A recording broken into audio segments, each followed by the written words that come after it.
Good evening, friends. I'm Mr. Narratory, and I'll be your voice tonight as we drift gently towards sleep. If these stories help you relax or fall asleep a little easier, consider liking and subscribing. It really means a lot. Tell me in the comments, what time is it for you right now? And do you have any little bedtime rituals? I didn't come to Thimblewick to find anything in particular. Certainly not magic, not even peace. I just needed stillness.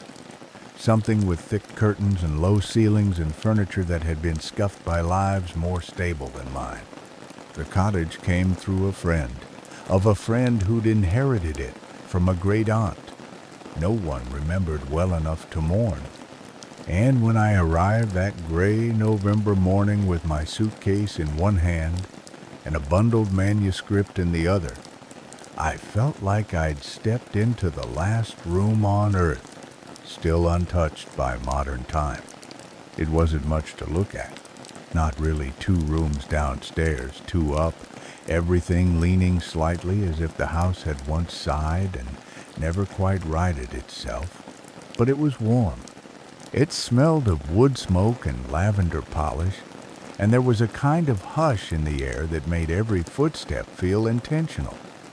There was no TV, no internet, no phone signal worth chasing, just bookshelves full of titles I didn't recognize, a fireplace that still used logs, and a soft-ticking clock in the hallway that didn't keep perfect time, but felt oddly reassuring anyway.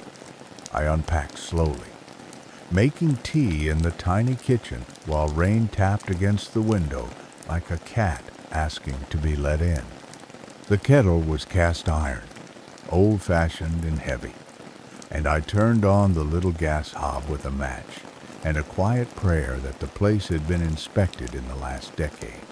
The mug I chose from the cupboard said Aunt May's thinking cup, and the sugar tin was labeled in looping handwriting, "For kind days."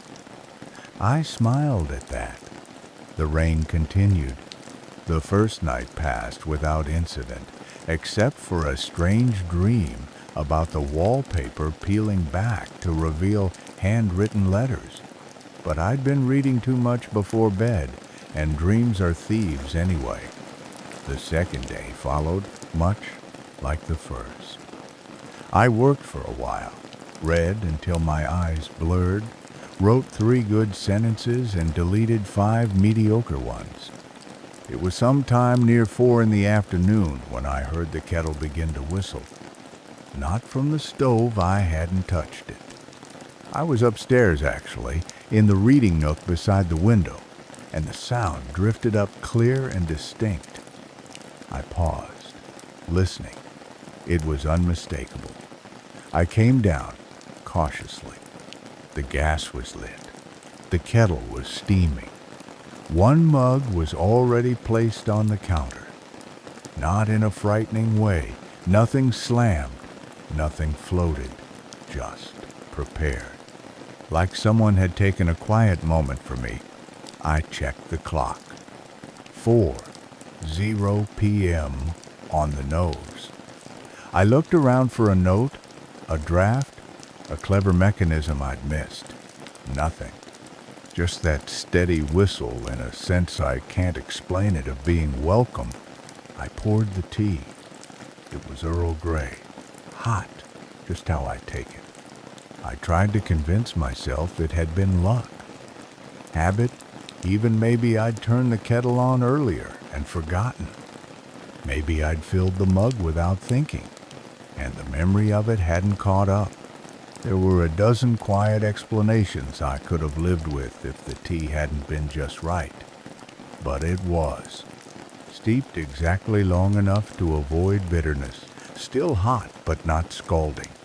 A small sliver of lemon balanced on the rim like someone knew I sometimes liked citrus on gray days.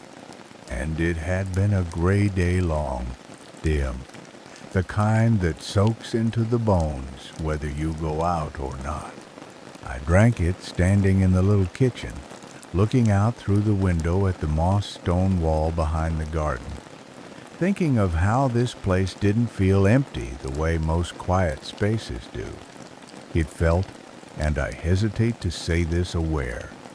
Not alive, not enchanted, just aware of its shape, its rhythm, its responsibility to be what it had always been, a home. The rest of that day passed without ceremony. I lit the fireplace for warmth and atmosphere, curled under a heavy quilt on the sofa, with an old journal I found tucked between the couch cushions. The handwriting was slanted and neat, all done in fountain pen, dated 20 years back and written by someone named Elsie, who talked mostly about the weather and the roses, and once about how the house knows when you're lonely, even if you don't. That line stayed with me. It didn't feel strange, written in a diary. It felt like someone trying to say something sideways. I slept well that night, heavier than usual, a kind of sleep I hadn't managed in years. And the next day, I fell into a rhythm. Wake around 9, tea, walk the small loop path behind the property, maybe an hour of writing if I could focus, then soup or bread or both for lunch, followed by books and guiltless stretches of nothing. But always, always at 4. 0, the kettle began to whistle, without touch, without gas ignition. Sometimes the mug was different. Sometimes the tea was too. Chamomile once, strong and sweet. Peppermint on a day I had a headache. And once, spiced rooibos, which I hadn't had since I was a child. I stopped questioning it. It didn't feel like something trying to frighten me or play games. It felt like care, like something paying attention. I told myself not to speak aloud. Didn't want to get in the habit of talking to the walls, but the house had a way of making you feel like silence wasn't necessary. I started humming as I walked through it, soft melodies with no name. I left books open on side tables and found them bookmarked the next day. I'd return from a walk, and the lamp I always used to read would already be on. I made dinner one night, only to realize the oven had preheated itself while I was still chopping vegetables. It was never dramatic. No doors slammed. No lights flickered. Just a house that somehow was trying to meet me halfway. It was only on the 5th day that I noticed the clock, the one in the hall that always ticked just slightly too slow. I passed it that morning and stopped short. It was ticking faster, only by a hair, but the second hand no longer dragged. It kept pace, just slightly ahead of the rest of the world, and for the first time I wondered, what exactly had this house been waiting for? By the end of the first week, I had stopped pretending I was here to finish anything. The manuscript lay unopened beneath a small stack of novels I'd already reread twice, its pages untouched and undeserving of my frustration. The truth was, I didn't want to write. Not yet. Not while the stillness in this place felt so deliberate, like noise might offend something fragile humming under the floorboards. Instead, I walked. I walked the slope of the garden path that curved behind the cottage and disappeared into a copse of old trees whose bare branches shivered like cathedral rafters in the cold. I walked down to the small stone bridge over the stream that ran brown and fast with autumn runoff, then doubled back toward the mossy bench tucked under a crooked yew tree where I would sit and watch the clouds arrange themselves like spilled ash. I would come home chilled and wind raw, and the fire would already be crackling. The chair would be turned toward it. The kettle, of course, would be halfway to whistling always, at 4, 0, always without fail. One evening, I returned late, on purpose. as a kind of test. I took the longer loop through the sheep fields, boots thick with mud and my breath sharp in the air, and when I opened the door at 4:17, the kettle had already boiled. The mug was waiting on the table beside a folded blanket, and my coat, which I hadn't hung, was draped over the back of the chair as if to say, "There you are. I knew you'd be cold."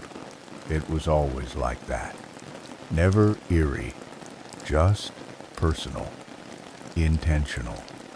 I began writing again. Not the book, not yet, but short things. Observations, little letters to no one. I'd leave them on the desk in the study nook and find them rearranged slightly the next day. Not rewritten, just tightened, as if someone were editing my thoughts gently in my own voice. Once, I woke to find a phrase underlined in soft pencil, the space between intention and memory. It hadn't been there before. It wasn't my handwriting. I copied it into my notebook and kept going. The strange part, the part I can only admit now, is that I began to feel known, not watched, not even kept company, just gently, invisibly held, like something in the beams and bricks and teacups had started to learn me from the inside out. It was around then that the dreams returned. Not nightmares, not visions, just deeply specific memories from no clear time. The smell of pencil shavings in a school I never attended. The click of a lamp in a room I'd never lived in. The name Cora whispered from the edge of sleep. Not shouted, not mourned, just spoken, like it used to be familiar. I mentioned it aloud one afternoon, mostly to myself. "Who's Cora?" And I swear to you, the record player, which I hadn't touched, began to spin. No music, just soft static. A long breath of sound, like someone had almost spoken but decided not to. I turned it off gently, left the needle up. That night, in the reading nook, I found a slip of paper tucked into the book I'd been reading. Cream-colored, torn from a pad I didn't own. It simply read, "She left in spring. You were too sad to come." I didn't sleep well after that, but I didn't leave either. The paper with her name on it stayed on the mantel for 3 days. I didn't touch it. I couldn't, not out of fear, but out of a kind of reverence, the way you'd avoid stepping on a tile in a church you didn't quite believe in, just in case. I spent those days as I had the first, quietly, ritualistically. Woke to sunlight, folding in through the tall front windows like warm linen. Made toast that browned just slightly too perfectly, even on a dial that never moved. Walked the garden, boots slick with frost, breath like steam. The kettle never missed a beat. 4 o'clock, every time, whether I'd spoken, waited, or ignored it entirely. I began writing again in earnest. Nothing serious, just fragments, but they came easily. One morning I wrote the sentence, "I think the walls are helping me forget what I don't need anymore," and by afternoon something had gently underlined the words "forget" and "need" in pencil I hadn't lifted. But it was Cora who began to push her way forward. It started with a smell one I couldn't place until I caught it again the next day. Cloves, faint lilac, and the unmistakable clean sweetness of cut apple. I'd been chopping one, preparing a little tart for myself in the afternoon, and the scent hit me with a force I couldn't explain. Not nostalgia, not deja vu. Something older, something once stable. That night, I returned to the book in the nook. The slip of paper was gone. In its place, tucked between the pages, was a photograph I must have seen before, though it felt new. A faded Polaroid, unmarked, showing the kitchen of the cottage, unmistakably this place, but from decades ago. The wallpaper was different, floral and sun-washed. The kettle was the same. So was the window light. And seated at the table, half turned toward the camera, was a woman with soft brown hair and a thick cardigan. She wasn't smiling, but her gaze was unmistakably kind. I didn't recognize her, but I wanted to. I set the photo on the table and stared at it for a long time, sipping the tea the house had made for me, wondering how many other mugs she'd placed, just like this. That night, I dreamt of snow. Deep, quiet snow piling against glass, and the sound of two people laughing just out of sight. In the dream, I was peeling an orange. The warmth of the room felt familiar. I heard her say my name, not the name I use now, my childhood name. And in the dream I answered without hesitation. The next morning, a small orange sat on the windowsill, pale and perfect. I hadn't bought it. I hadn't seen oranges since I'd arrived.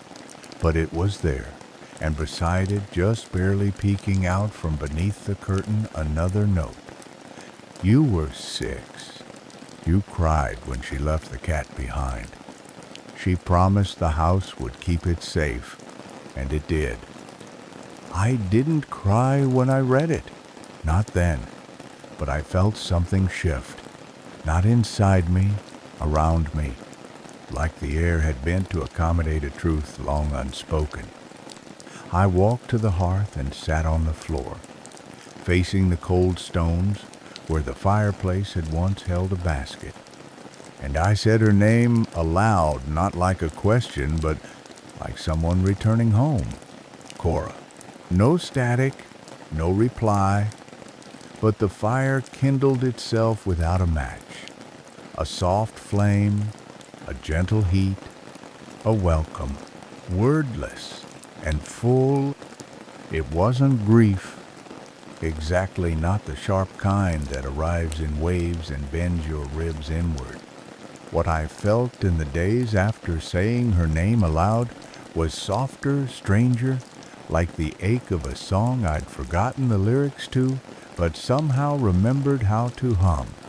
The house seemed to lean into it gently, matching my rhythm like it always had, as if it too had once been held by someone named Cora and missed her in the corners. The kettle still whistled at 4 every day, always just as I'd turned the final page of something or returned from the slow winter walk past the stone bridge. One afternoon I asked aloud cautiously, did she ever come back? And the lights in the kitchen flickered just once, not dimming, not stuttering, just a pulse of awareness. Later that evening, while moving books from the shelf in the upstairs room to make space for my journal stack, I found a narrow, leather-bound notebook tucked behind the molding.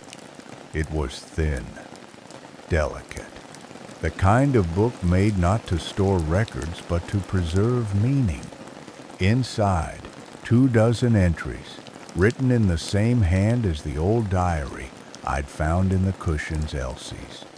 But these were not about roses or weather. These were about Cora.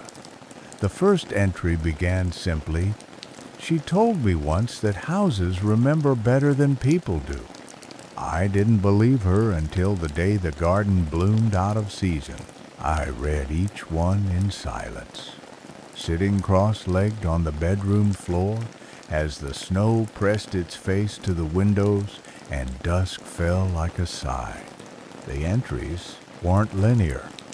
They were like fragments of conversation, caught mid-thought descriptions of strange synchronicities, of music playing from nowhere, of a door that would open only when you were ready to feel what was behind it.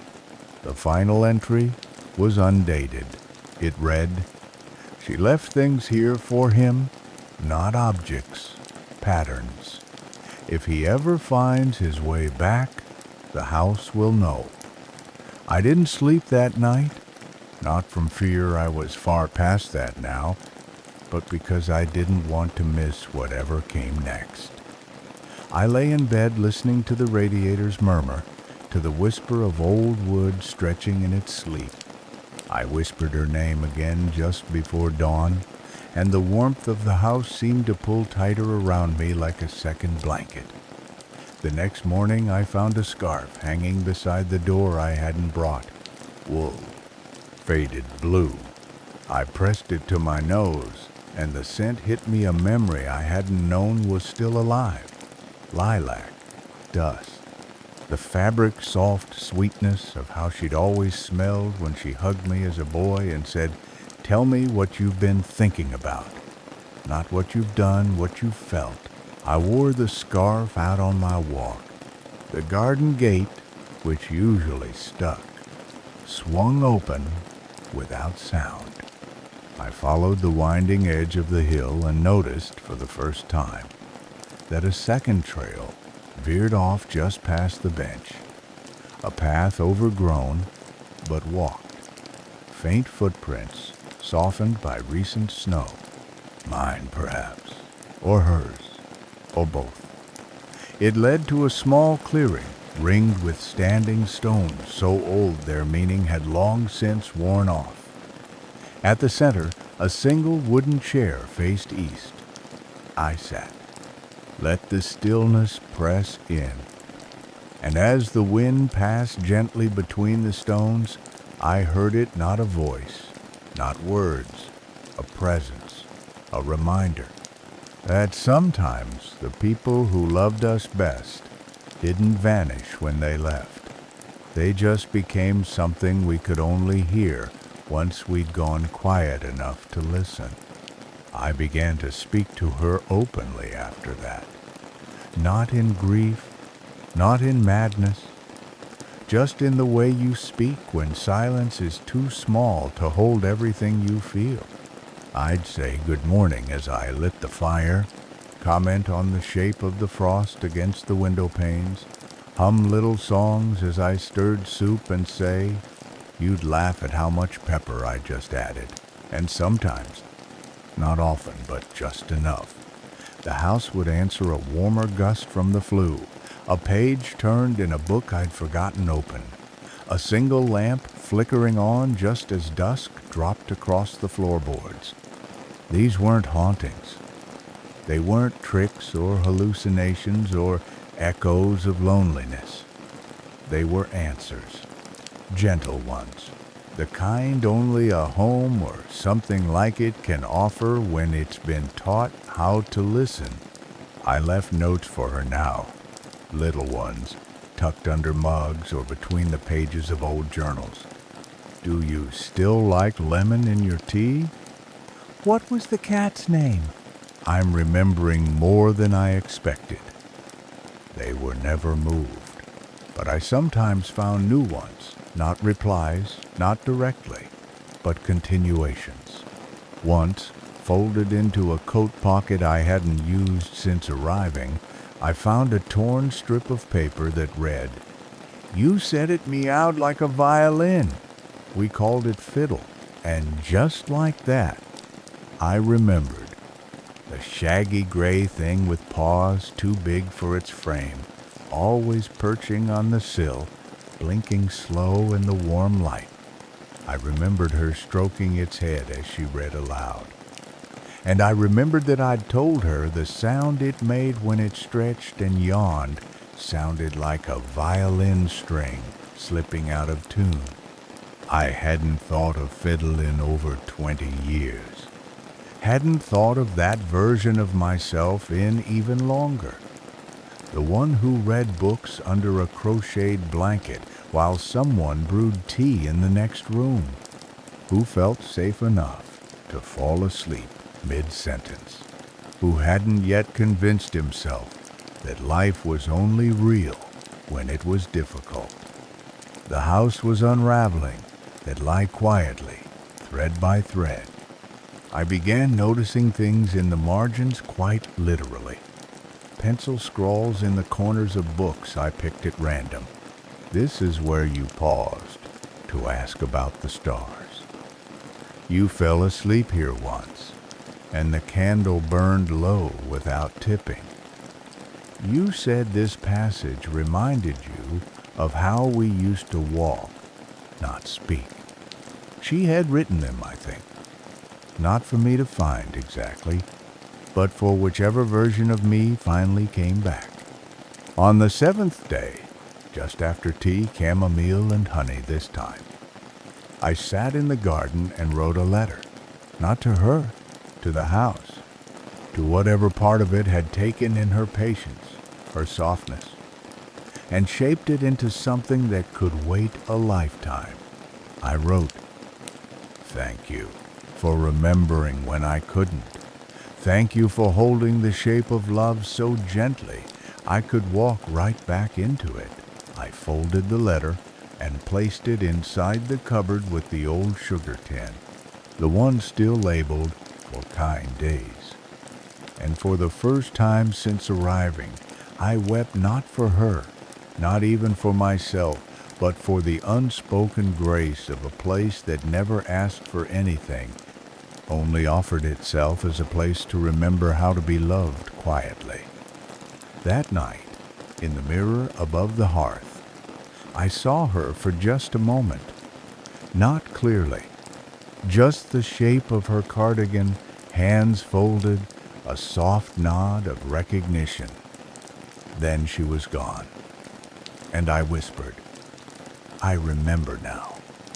Not because I suddenly knew everything, but because I didn't need to know more. The attic door had been there the whole time, flush against the ceiling above the back staircase. A plain wooden hatch with a brass pull ring and no ladder. I'd passed beneath it a dozen times since arriving, and never thought twice it looked too high, too sealed in by dust to invite curiosity. But now, after the letter, after the image in the mirror, after the tea and the scarf and the books that whispered back, I couldn't pretend it wasn't part of this story. On the 8th morning, soft snow falling outside like sifted sugar, I pulled a chair from the kitchen, placed it beneath the hatch, and reached. The brass was warm. It gave easily. The hatch opened without groan or protest, and the ladder unfolded like it had only just been tucked away. The air that met me wasn't stale. It was calm, insulated. It smelled like cedar, old books, and lavender. I climbed slowly, half expecting the space to be empty, half afraid it wouldn't be.